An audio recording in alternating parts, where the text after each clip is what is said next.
Halo dan selamat datang kembali. Oke, kita langsung aja ya.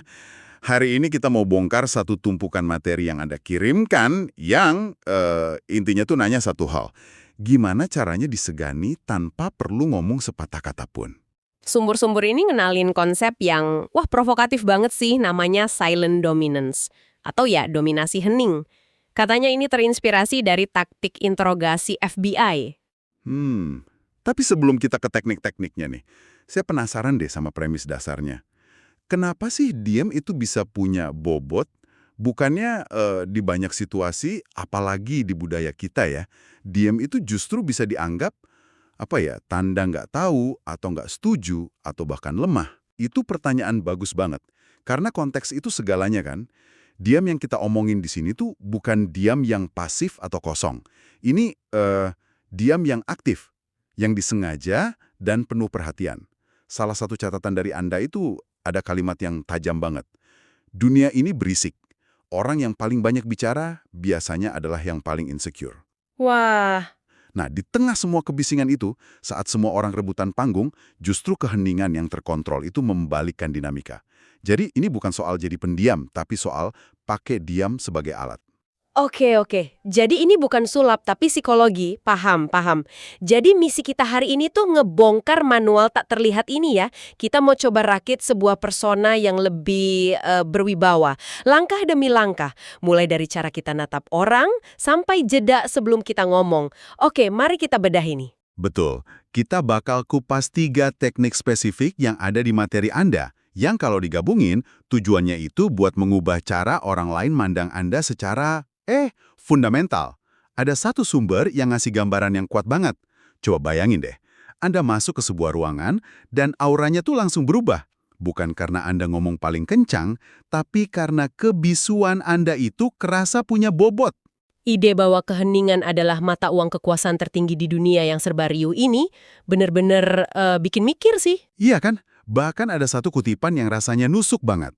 Jika Anda tidak menguasai seni ini, Anda selamanya akan jadi NPC dalam cerita orang lain.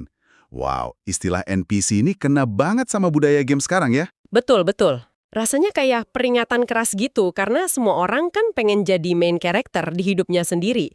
Jadi, intinya materi ini bilang, kalau kita nggak nguasain kehadiran nonverbal kita cuma bakal jadi figuran gitu di filmnya orang lain. Persis. Dan ada alasan psikologis yang kuat kenapa ini berhasil. Ini semua soal mematahkan ekspektasi. Mematahkan ekspektasi. Iya. Dalam interaksi normal kan ada ritme tanya-jawab yang nggak tertulis, ya kan? Pas seseorang nantang Anda atau ngasih pertanyaan susah, mereka tuh secara nggak sadar ngarepin reaksi langsung. Pembelaan diri atau penjelasan atau panik gitu Nah, ya. itu dia. Pas Anda respon dengan diam yang tenang, Anda itu motong ritme itu. Anda maksa mereka buat berhenti dan mikir, tunggu, dia lagi mikir apa ya? Apa gue salah ngomong? Seketika itu juga, fokus dan kendali percakapan pindah ke tangan Anda. Anda jadi nggak reaktif lagi, tapi proaktif ngendaliin dinamika. Oke, nah sekarang kita masuk ke bagian praktisnya nih. Teknik pertama namanya the triangular gaze atau tatapan segitiga. Ini kedengarannya kalkulatif banget ya, hampir kayak manual buat jadi robot. Apa ini nggak beresiko bikin kita kelihatan aneh atau nggak tulus gitu kalau salah? Itu kekhawatiran yang valid. Dan kayaknya penulis materinya juga udah ngantisipasi itu, makanya mereka nekenin kata subtil. Ini bukan soal melotot atau gerakin mata secara mekanis kayak di film. Oh, oke. Ini lebih ke ngalihin fokus internal Anda. Gini deh, waktu kita sosialisasi biasa, kita kan cenderung lihat area mulut buat baca emosi ya kan? Itu tatapan buat koneksi. Nah, materi ini nyaranin sebaliknya. Tatap mata kiri lawan bicara, terus pindah ke mata kanan, terus naik sedikit ke area di antara alis mereka. Jadi ini bukan soal gerakan mata yang dibuat-buat, tapi lebih ke hasil dari niat kita yang berubah. Dari yang tadinya pengen berteman, jadi pengen mengamati. Tepat sekali. Saat Anda benar-benar fokus ngamatin, bukan cuma dengerin, tatapan Anda tuh secara alami jadi lebih tajam dan kurang emosional. Efek psikologisnya kuat banget. Lawan bicara, secara bawah sadar, ngerasa lagi dianalisis, bukan diajak ngobrol. Tatapan yang ke arah dahi itu rasanya lebih dingin, lebih, intelektual. Orang ini tahu sesuatu yang gue nggak tahu. Ini soal nyiptain ketidakseimbangan informasi yang dirasakan. Nah, itu yang ngasih Anda keunggulan psikologis instan. Oke, fondasinya udah ada lewat tatapan yang kuat. Tapi apa gunanya tatapan tajam kalau begitu ditanya kita langsung panik terus jawabnya terbata-bata? Kayaknya ini nyambung banget sama poin kedua dari materi Anda soal jeda, kan? Benar sekali. Keduanya ini kerja bareng. Teknik kedua ini namanya the power pause, jeda berkuasa. Penulisnya bikin kontras yang jelas banget. Orang lemah takut pada keheningan. Jadi mereka buru-buru menjawab. Jeda ini penawarnya. Langkah-langkahnya dijelasin gini. Pas ditanya, apalagi pertanyaan yang nantang, jangan langsung jawab. Diem selama 3 detik. 3 detik. Di dunia yang serba cepet ini, itu bisa kerasa lama banget. Apa jeda selama itu justru nggak bikin kita kelihatan ragu-ragu? Atau lebih parah lagi, nggak tahu jawabannya? Itu persepsi yang umum. Tapi kuncinya ada di apa yang Anda lakukan selama jeda itu. Materi ini nekenin banget. Pertahanin kontak mata yang udah Anda bangun pakai tatapan segitiga tadi. Oh, Kalau Anda diam tapi mata Anda ngelihat ke langit-langit atau ke bawah, ya emang Anda kelihatan lagi nyari-nyari jawaban. Tapi kalau Anda diam sambil terus natap lawan bicara dengan tenang, pesannya sama sekali beda. jadi pesannya bukan, aku bingung. Bukan, pesannya itu, aku lagi mempertimbangkan pertanyaanmu dan aku akan jawab sesuai waktuku. Itu kekuatan, bukan keraguan. Ah, sekarang saya ngerti. Jadi jeda itu bukan ruang kosong, tapi ruang yang kita isi dengan kehadiran nonverbal yang kuat itu tadi. Bukan cuma itu. Anda pada dasarnya lagi ngelatih lawan bicara Anda untuk nunggu. Ini tuh negosiasi nonverbal tentang siapa yang pegang kendali tempo interaksi. Menarik. Dengan nolak buat respons instan, Anda nunjukin kalau Anda nggak terintimidasi. Anda ngubah dinamika dari diinterogasi jadi memegang kendali. Mereka harus nunggu jawaban Anda sesuai waktu Anda. Ini negasin status tanpa perlu ngomong apa-apa. Saya jadi ingat dulu pernah wawancara kerja, dan pewawancaranya ngelakuin persis kayak gini. Dia diem lama banget setelah saya selesai jawab. Rasanya nggak nyaman banget dan bikin saya pengen terus ngomong buat ngisi sepi itu. Nah, kan? Sekarang saya sadar, saya lagi diuji waktu itu. Oke, saya mulai lihat polanya. Ini semua soal kontrol-kontrol tatapan, kontrol waktu. Saya tebak, teknik ketiga ini pasti soal ngontrol tubuh kita. Tebakan yang sangat tepat. Ini kepingan puzzle terakhir yang nyatuin semuanya. Namanya predator stillness atau ketenangan predator. Wah, analogi yang dipakai di materi ini kuat banget. Singa nggak perlu menggonggong untuk ditakuti. Dia cuma perlu diam. Konsepnya itu membekukan tubuh dan ngilangin gerakan-gerakan kecil yang nggak perlu. Aduh, saya langsung ngerasa ketampar karena saya sering banget ngelakuin ini. Hampir semua orang begitu kok. Kalau gugup, saya ngetuk-ngetuk pulpen, goyangin kaki, garuk leher. Saya nggak pernah mikir kalau tiap gerakan kecil itu sebenarnya bocoran kepercayaan diri. Bocoran kepercayaan diri itu istilah yang pas banget. Analogi singa itu bukan cuma kiasan puitis loh. Ada alasan neurologis di belakangnya. Oh ya?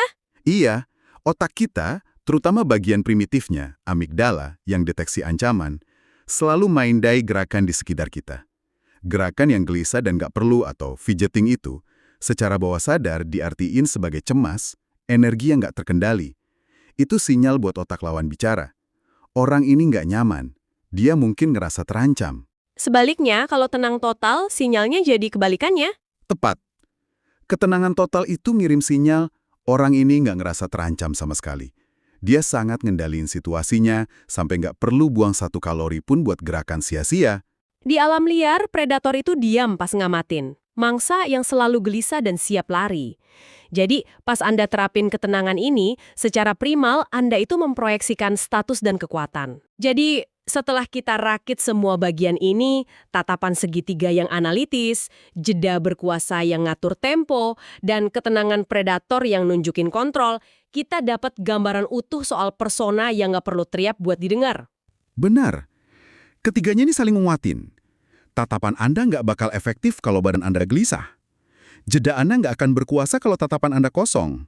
Ini satu paket utuh. Dan saya rasa penting banget buat balik ke tujuan akhirnya. Seperti yang ditekenin di materi Anda. Ini bukan resep buat jadi penjahat di film James Bond atau jadi bos yang nyebelin, kan?